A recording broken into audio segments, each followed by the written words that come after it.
जय गुरुदेव, जय श्री राम। आप सभी का स्वागत है आपके अपने YouTube channel astrology hide world में। आज हम बात करने वाले हैं कि शिव साधना कैसे करें सात्विक विधि से, और शिव साधना हमको क्यों करनी चाहिए, क्यों ये हमारे जीवन में फलदायी होती है और क्या इसका महत्वपूर्ण स्थान है हमारे जीवन में। और देखिए, कोई भी व्यक्ति हो जो ओझा सोखा तंत्र लाइन में इसमें आना चाहता है, जो भी वो शिव साधना जरूर करते हैं। शिव साधना जरूरी होती है क्योंकि शिव के बिना कोई शक्ति नहीं होती, ठीक है, और शक्ति के बिना शिव नहीं है। तो शिव साधना बहुत जरूरी है। चाहे आप कोई से भी क्षेत्र में हो, चाहे आप सात्विक क्षेत्र में हो, ठीक है, सात्विक लाइन में हो, चाहे अघोर लाइन में हो, पर शिव साधना बहुत जरूरी मानी गई है और हर साधक को करनी ही चाहिए। और देखिए, जिनके इष्ट हैं शिव, उन पे तो सोने पे सुहागा वाली बात है, और जिनके इष्ट नहीं है वो भी कर सकते हैं, उनके लिए भी बहुत फलदायी है। इसका फायदा क्या है ये मैं अभी आगे बताऊंगा आपको। देखिए, जो भी इस क्षेत्र में आना चाहता है, साधना लाइन में आना चाहता है, ओझा सोखा बनना कहते हैं, जो भी इस लाइन में आना चाहते हैं, तो उनको शिव साधना करनी जरूरी होती है। देखिए, जो इस लाइन में आना चाहते हैं, तंत्र क्षेत्र में आना चाहते हैं, तो उनको शिव साधना करनी बहुत जरूरी होती है। क्यों?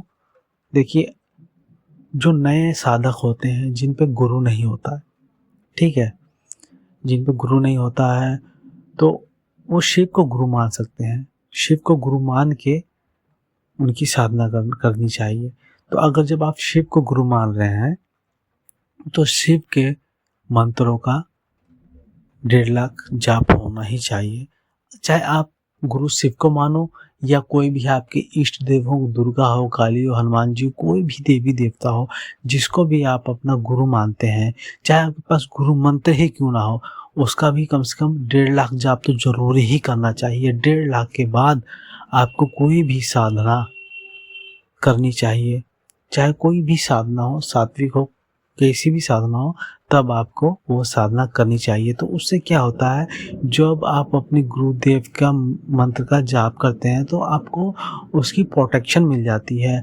आप साधना में घेरा लगाना भूल भी जाते हैं, तो भी वो है, जिस भी देव को आपने गुरु माना है, वो आपकी अदृश्य रूप में आपकी सहायता करते हैं। जैसे आप पे 100% की हानि होने वाली है, तो वो हानि 100% नहीं होती, कम हो जाती है, 20-30% हानि हो जाती है आपकी, तो उतना वो रोक देते हैं। अगर आप साधना के दौरान सुरक्षा घेरा लगा के साधना करते हैं, तो आपकी सुरक्षा तो 100% होगी ही होगी। तो एक फ़ायदा ये होता है। और हर शक्ति शिव से चली है, माता पार्वती और शिव भोलेनाथ, शिव शंकर बाबा से चली है। तो जब आप मेन चीज़ ही पकड़ लेंगे, तो वो सब शक्तियाँ कुछ नहीं है, सब उनके सेवक ही हैं, समझ लीजिए। उनसे उत्पन्न हुई सारी शक्तियाँ हैं, तो वो आसानी से आपको सिद्ध हो जाएंगी, उसमें कोई आपको दिक्कत नहीं होगी। इसलिए शिव साधना करनी चाहिए। और ये जो मैं साधना बताऊंगा आपको, सात्विक साधना बताऊंगा, कोई ऐसा नहीं है जिसमें कोई डरावने अनुभव आए, कुछ हो है, ऐसा कुछ नहीं। सात्विक साधना है, हर व्यक्ति आराम से कर सकता है। इस विधि विधान से बताऊंगा, एक नौकरी करने वाला इंसान भी इसको आसानी से कर सके। तो देखिए, सबसे पहले आपको चाहिए एक फोटो या एक मूर्ति होनी चाहिए शिव जी की, और माता पार्वती साथ में हो तो अच्छी बात है, ठीक है। या जिसके पास शिव परिवार की फोटो है, वो चल सकती है, उसमें कोई दोष नहीं है। सबसे पहले आपको एक बिजोट रखना है। कोई तख्ती कहता है, कोई पटरा कहता है, कोई चौकी कहता है, जो भी आपकी भाषा में कहते हैं वो ठीक है। अगर आप मंदिर में करना चाहें तो मंदिर में भी कर सकते हैं। अगर उसमें आपने पहले से स्थापित कर रखे हैं भगवान शिव जी को, तो पटरा बिजोट जो भी आपको जो कहा मैंने लगाने की ज़रूरत नहीं है। लाल कपड़ा बिछा के आप उनको स्थापित कर दीजिए। अगर है वहाँ पे तो ठीक है। आपको गेंदे के फूल लेने हैं और आप ये साधना सुबह करें या शाम में करें। अगर आप सुबह करते हैं, जिस टाइम में करते हैं आपको उसी टाइम में सुबह करना है, और अगर आप शाम को कर रहे हैं तो आपको शाम को उसी टाइम में करना है। 6 बजे करें 6 बजे करें, 7 बजे करें 7 बजे करें, 8 बजे करें तो 8 बजे करें। अगर आपने 8 बजे किया तो ये नहीं कि आप 8:30 बजे स्टार्ट कर दे रहे हैं, 7:30 स्टार्ट कर दे रहे हैं, 7 ही स्टार्ट नहीं, 5-10 मिनट चलता है आगे पीछे, इतना नहीं चलता, आधा घंटे के घंटा, उसी टाइम पे आपको साधना करनी है। आपके पास एक रुद्राक्ष की माला होनी चाहिए, और जागृत माला हो तो अच्छी बात है, नहीं हो तो बाजार से लाके उसको माला को, रुद्राक्ष की माला को ला के पहले धो लें। धोने के बाद उसको 3-4 दिन के लिए तेल में डुबा के रख दीजिए, ठीक है। उससे क्या होता है, माला में तेल समा जाता है तो आपकी माला खराब नहीं होती जल्दी, कीड़े वीड़े नहीं लगते उसके अंदर। तो 2 से 3 दिन उसमें डुबा के रख दीजिए, फिर निकाल लीजिए। निकालने के बाद उसको अच्छे से धो लीजिए गंगा जल से, ठीक है। फिर उसकी पूजा कर लीजिए, तिलक कर दीजिए, कुमकुम लगा दीजिए, चावल चढ़ा के, धूप करके उसको चढ़ा के तो उसकी पूजा कर लीजिए। वो माला जागृत हो जाएगी आपकी, उससे भी आप पूजा कर सकते हैं। समझ लीजिए जागृत होगी वो माला आपकी। तो आपको वो माला ले लेनी है रुद्राक्ष की, ठीक है।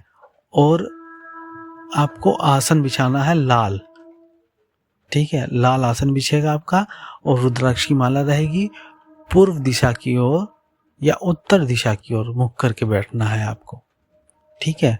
पूर्व या उत्तर दिशा की ओर मुख करके बैठना। और जब आप बैठेंगे तो सबसे पहले आप हाथ में जल लेके संकल्प लेंगे, मेरा नाम ये है, पिता का नाम ये है, मैं इस गोत्र का हूँ, आज से मैं सभी देवी देवता को साक्षी मान के मैं ये साधना करने जा रहा हूँ, और इतने माला जाप मैं करूँगा इतने दिन तक। देखिए मैं बता रहा हूँ आपको, 21 माला जाप करनी है 41 दिन तक।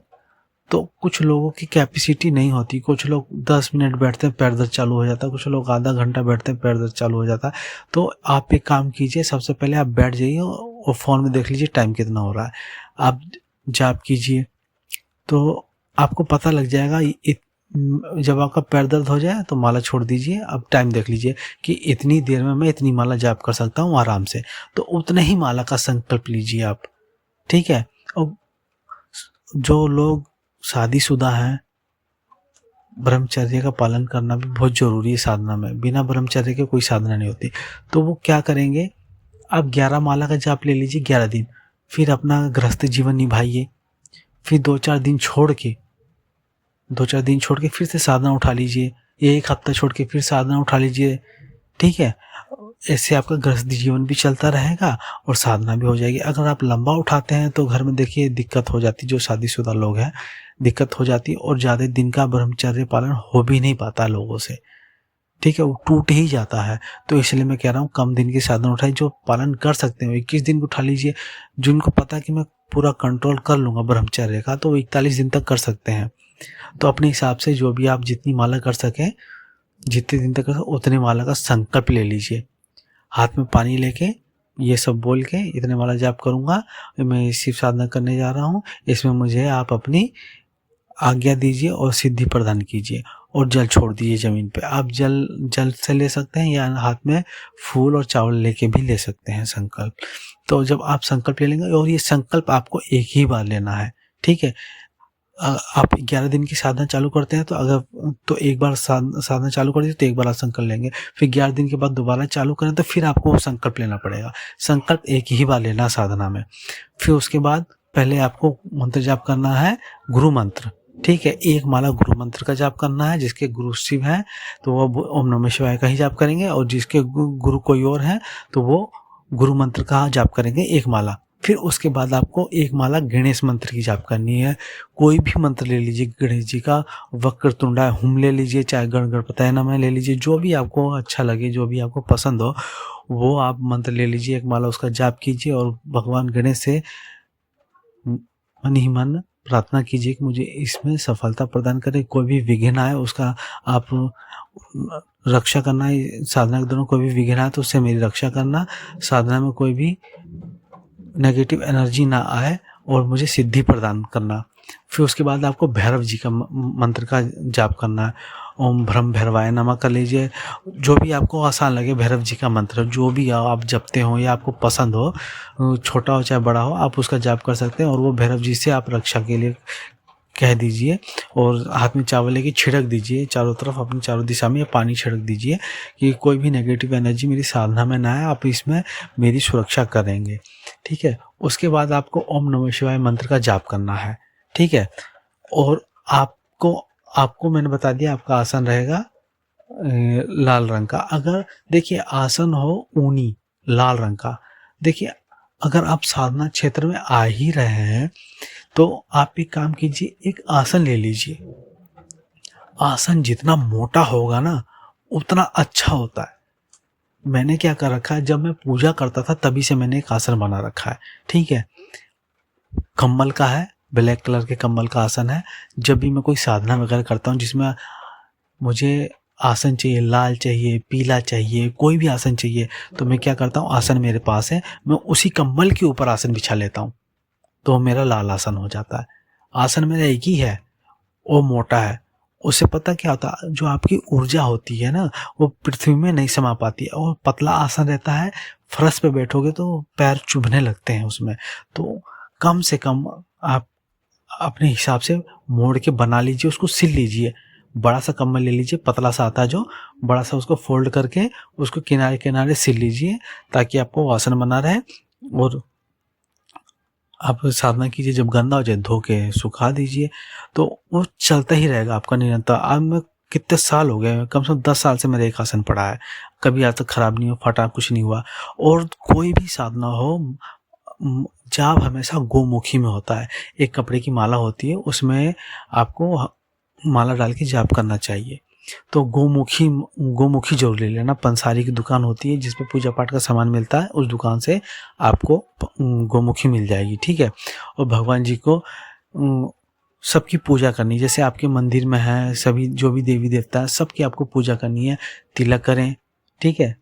तिलक करें, फूल चढ़ाएं, चावल चढ़ाएं, और कोई भी प्रसाद हो आप चढ़ा सकते हैं। ठीक है। और पूजा आपको सबकी करनी है। सबकी पूजा करने के बाद अपने सर पे भी तिलक लगाना है आपको, और आसन को 3 बार प्रणाम करना है। उसके बाद आपको आसन पे बैठना है। अगर आप आसन से उठते हैं कभी भी, आसन को हमेशा मोड़ के उठना है, उसको तह लगा दीजिए। जब भी आप उठें तह लगा दीजिए, या आप थोड़ी देर के लिए उठ के जा रहे हैं तो उसको एक तरफ से मोड़ के रख के चले जाइए। कभी भी आसन को ऐसे खोल के नहीं छोड़ के जाना चाहिए। जब भी आप जाएं कहीं आए, अपना पूजा पाठ किए, आसन को मोड़ के चौपोत के तह लगा के एक कोने में रख दीजिए। मेरा आसन हमेशा मंदिर में रहता है। पूजा पाठ करी, तह लगाया, एक साइड में रख दिया। तो आप भी ऐसा कर सकते हैं, वो आपकी सहूलियत के हिसाब से है, आप जैसा भी आप समझे वैसा कर सकते हैं। ठीक है। उसके बाद आपको ये जाप करनी। देखिए जब आप जाप करेंगे ना, देखिए इस जाप से पता क्या होता है, कोई भी साधना हो आपकी उसमें आपको सफलता मिलती है, क्योंकि कोई भी शक्ति हो, भगवान शिव और माता पार्वती से ही बन के चली हैं वो सब। तो जब आप मेन शक्ति पे पहुंच रहे हैं तो वो सब, ये सब शक्तियाँ तुरंत सिद्ध होती हैं, तुरंत अनुभव होते हैं। और देखिए जब आप साधना करेंगे, एकांत रूम होना चाहिए। देखिए छोटे मोटे अनुभव होते हैं तो आपको डरना नहीं है बिल्कुल। कुछ लोग, और जैसे भी आपको अनुभव होगा ना, अनुभव आपको किसी को भी नहीं बताना है। ठीक है। अनुभव आपको किसी को नहीं बताना। जब आप किसी को अनुभव बता देंगे ना तो आपको अनुभव होना बंद हो जाएंगे, आपको अनुभव होना बंद हो जाएंगे बिल्कुल, आपको अनुभव होगा ही नहीं। तो अनुभव इसलिए नहीं होता है, अनुभव होना इसलिए बंद हो जाता है, शक्तियाँ रुष्ट हो जाती हैं। तो आपको अनुभव कभी किसी को नहीं बताना। और स्वप्न आएंगे। ठीक है। और ब्रह्मचर्य खंडित जरूर होगा। और देखिए साधना के दौरान, जब भी जितनी भी अब दिन की साधना चलेगी, लहसुन, प्याज और मांस, मछली, अंडा, दारू, शराब, इन सबसे दूर रहिए। ठीक है। अब जिनके घर में प्रॉब्लम है कि उनके घर में बनता ही बनता है, तो वो क्या करें, वो ना खाएं। ठीक है। वो ना खाएं। अब किसी घर में यह है कि बिना लहसुन प्याज के उनके घर में खाना बनता ही नहीं है, तो ऐसा नहीं है कि आप नहीं खा सकते। आप कोई बात नहीं, मीट मछली ना खाइए, दारू वारू ना पीजिए, खाना खा लीजिए।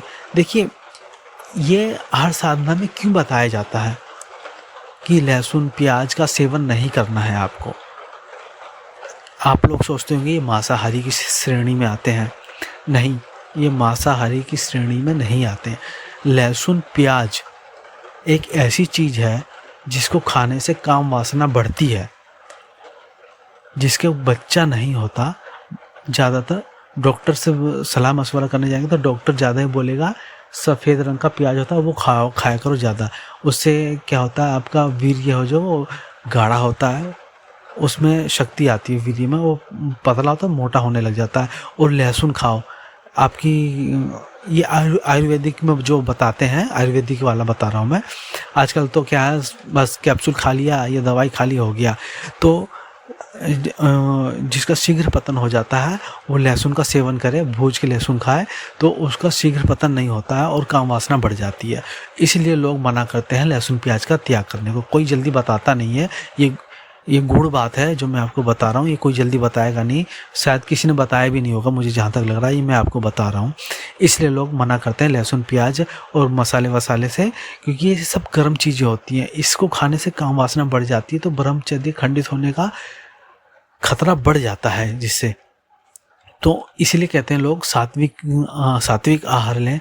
तो इसलिए बोलते हैं कि ना आप गर्म चीज़ें खाएंगे, ना आपको उत्तेजना बढ़ेगी, ना आपकी काम वासना बढ़ेगी, ना आपका वीर्य स्खलित होगा और ना आपकी साधना टूटेगी। तो ये राज है, ये मैंने आपको बता दिया।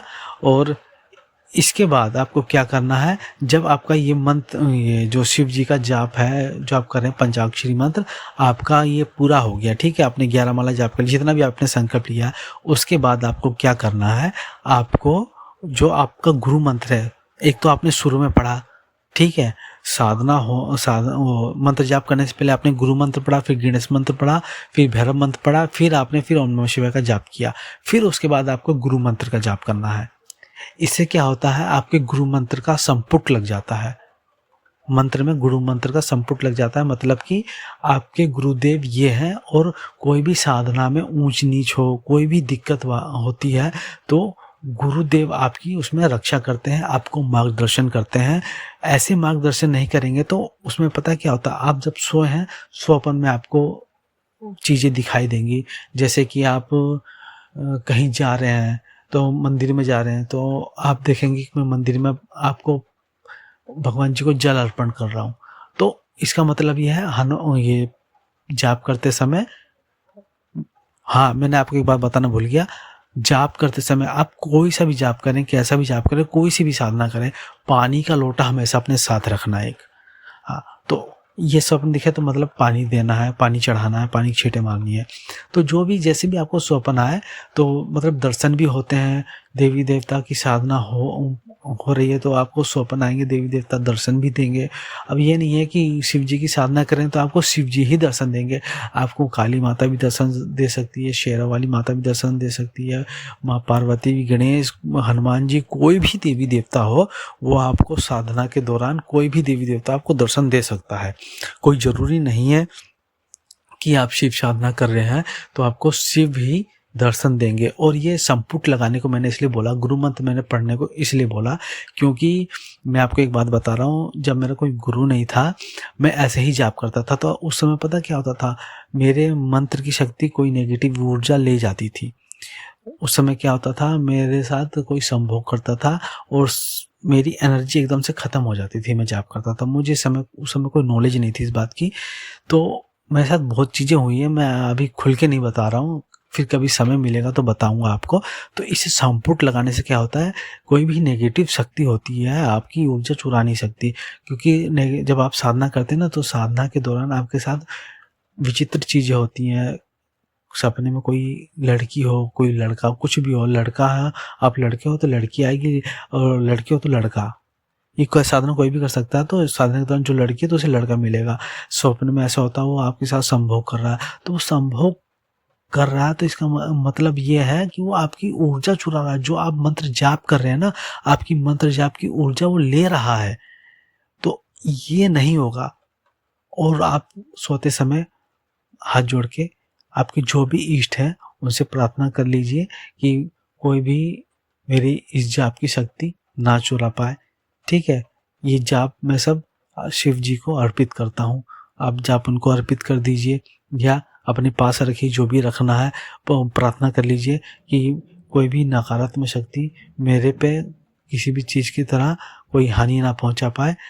उनके मंत्र का जाप करके सो जाइए अपने इष्ट का। तो ऐसी चीज़ें होती हैं, इसलिए मैं आपको बता रहा हूँ। ठीक है, आप ध्यान में रखिए चीज़ें, और अनुभव होंगे, आपको किसी को बताना नहीं है।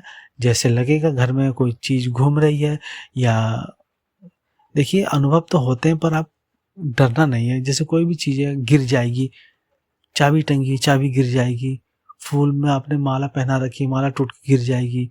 तो ऐसे ऐसे अनुभव होंगे। आपने सामान रखा मंदिर में, जैसे आपने माचिस जला के आपको जो स्थान है वहाँ रखी है, तो आप देखेंगे माचिस वहाँ नहीं पड़ी है, माचिस कहीं और पड़ी है। जो आपने दीपक जलाया है, दीपक अपनी जगह पे है ही नहीं। जहाँ आपने रखा वो उधर से थोड़ा 2-4 इंची 2-3 उंगल इधर उधर हो गया है, ऐसे हो जाता है दीपक। छोटी मोटे अनुभव होते हैं जो आप ध्यान नहीं दोगे, ठीक है ना, आपको पता नहीं चलेगा, पर अनुभव होगा आपको। आपने छोटे छोटे फूल चढ़ाए हैं, तो आपने शिव जी को पीला फूल चढ़ा दिया और गणेश जी पे आपने लाल फूल चढ़ा दिया, तो आप देखेंगे उन पे जो पीला फूल चढ़ा है, पीला फूल है नहीं, वहाँ पे लाल फूल आ गया है। तो ऐसे ऐसे अनुभव होते हैं, आपको पता ही नहीं चलेगा। और कभी एक सामान अचानक से गिर जाएगा, तो ये सब अनुभव होंगे, आपको डरने की कोई ज़रूरत नहीं है। ऐसे अनुभव होते हैं, ये साधना सिद्ध होने के, भगवान प्रसन्न हो रहे हैं आपकी पूजा से, इस चीज़ के लक्षण होते हैं। और ये बातें किसी को नहीं बतानी है, ये बात हमेशा कान खोल के याद रख लीजिए। और जो भी आपके सवाल हों साधना से रिलेटेड, आप मुझे कमेंट बॉक्स में लिख सकते हैं। देखिए वीडियो मेरी थोड़ी लंबी हो जाती है, तो इसका मतलब ये नहीं कि आप वीडियो ना देखें, वीडियो पूरा देखिए। इसमें मैं हर चीज़, एक चीज़ जो बताता हूँ सिर्फ नॉलेज की बात बताता हूँ, मैं फालतू की बातें कोई नहीं बताता हूँ, ठीक है। तो इस चीज़ को पूरा सुनिए, और जो भी मैंने मंत्र बताया है मैं वीडियो में डाल दूंगा, या आपको याद ही होगा, पर मैं वीडियो में फिर भी डाल दूंगा, ठीक है। और मेरा ये उद्देश्य है कि जो भी हमारे नए साधक जुड़ रहे हैं, जो साधना लाइन में आना चाहते हैं, जिनके पास पैसे नहीं है साधना लाइन में उतरने के लिए, क्योंकि आपने सुना होगा कई यूट्यूब वालों से, यूट्यूब में जो वीडियो बनाते हैं कि आपके पास धन नहीं है तो आप कोई साधना लाइन में आने की ज़रूरत नहीं है, अब बिना पैसे का कोई साधना होती नहीं है। अरे ऐसा कुछ नहीं होता है भाई साहब। मैं आपको ऐसी ऐसी साधना बताऊंगा ना आने वाले समय में, जिसमें लोग कहते हैं ये सिद्ध माला होनी चाहिए, और क्या कहते हैं ये यंत्र होना चाहिए, ये यंत्र होना चाहिए, ऐसा कुछ नहीं होगा। देखिए मैं आपको एकदम सिंपल साधना बताऊंगा। देखिए आज जो लोग ये धंधा बना रखे हैं ना, सिद्ध माला और सिद्ध यंत्र और ये सब फालतू की चीज़ें, देखिए आज से ज़्यादा नहीं 50-60 साल पहले पीछे चले जाइए। तांबे का पात्र, तो तांबे का लोटे तो होते थे, पर तांबे का यंत्र नहीं होता था कोई भी। आजकल जो तांबे के यंत्र आ रहे हैं, होता था, आप खुद ही सोच लीजिए 50-60 साल पीछे चले जाइए, आपको नहीं मिलेगा कोई तांबे का यंत्र। मूर्ति मिल जाएगी पर यंत्र नहीं मिलेगा आपको तांबे का कोई। उसमें पूजा नहीं होती थी यंत्र की, यंत्र की पूजा होती थी। कैसे लोग करते थे? भोजपत्र पे पूजा करते थे, भोजपत्र पे वो बनाते थे। भोजपत्र आता है 2-4 रुपए का, आप दुकान से ले लीजिए, यंत्र बना लीजिए भोजपत्र पे, उससे पूजा कीजिए। आजकल लोगों ने पैसा कमाने के लिए ना मशीनें बैठा ली हैं। अब एक यंत्र उनको कॉस्ट पड़ती है 30-40 रुपए की, वो आपसे लेते हैं 800-900 रुपये, 1000 रुपये, 1200 रुपये लेते हैं। 5-6 गुना प्रॉफिट कमाई है। तो वो तो बोलेंगे ना भाई कि ये यंत्र लीजिए, ताम्र पत्र वाला यंत्र लीजिए। तो ऐसा कुछ नहीं है। आने वाले समय में मैं आपको हर चीज़ बताऊंगा, पर आप साधना की शुरुआत करना चाहते हैं तो शिव साधना जरूर कीजिए, और इस साधना की शुरुआत कीजिए। धीरे धीरे मैं आगे आपको बताता रहूँगा कैसे कैसे आपको इस साधना लाइन में आगे बढ़ना है, ताकि आपको कहीं रुकावट ही ना आए। ये नहीं कि कहीं से यूट्यूब से बस स्टार्ट किया यूट्यूब, बस ये साधना कर लो, ये भूत की साधना कर लो, ये प्रेत की साधना कर लो, ये यक्षिणी की साधना कर लो। अरे भैया पहले उसका ABCD तो पढ़ाओ, को सीधा B से Z तक पढ़ा दोगे हैं, XYZ पढ़ा दोगे। ABCD पढ़ाया नहीं, XYZ पढ़ा दिया। ABCD से स्टार्ट करो ना, XYZ पे मत जाओ, स्टेप बाय स्टेप चढ़ो। और ये आप लोगों के लिए फ़ायदा है। आप लोग सोचते हैं कि मैं फालतू की चीज़ें बता रहा हूँ, फालतू की चीज़ नहीं बता रहा हूँ मैं, साधना की शुरुआत कैसे करते हैं वहाँ से बता रहा हूँ मैं, ठीक है। वीडियो बहुत लंबा हो गया नाना करते भी। चलिए तो जय गुरुदेव, जय श्री राम।